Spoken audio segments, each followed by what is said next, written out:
আমার বন্ধু আর আমার বন্ধু তমাল আর আমি চলে গেলাম জাতীয় স্মৃতিসৌধে। সেখানে আমরা যখন অনার্সে পড়ি তখন আমরা দুই বন্ধু মিলে সেখানে ঘুরতে গেছিলাম।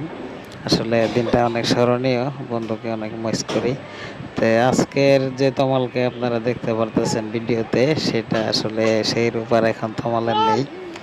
তমাল এখন একজন হুজুর মানুষ হয়ে গেছে। সে দিনদার, দিন ইসলাম প্রচার করে এবং সে নিজে আমল করে। তো যাই হোক, বন্ধুর জন্য অনেক শুভকামনা। বন্ধু বিসিএস এর জন্য প্রস্তুতি নিতেছে। তো বন্ধু বিসিএস ক্যাডার হোক এই প্রত্যাশা করি। আর আমি তো আসলে বেসরকারি জব করি। হ্যাঁ, সরকারি জবের পড়াশোনা ওইভাবে করতে পারি না। দোয়া করবেন আমার জন্য, যাতে বন্ধুর মতো বিসিএস ক্যাডার হতে পারি আমিও।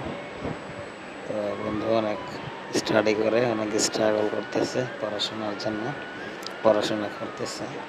তো বন্ধুর মনের আশাটা পূরণ হোক এই কামনা করি।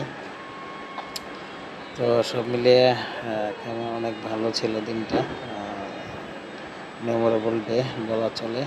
বন্ধু আমরা অনেক এনজয় করতাম, বা খেলা করতে গেছিলাম এক সময় আমরা অনেকে ফ্রেন্ড সার্কেল মিলে। তারপর স্পেশালি তোমালের সঙ্গে অনেক জায়গায় ঘোরা হয়েছে।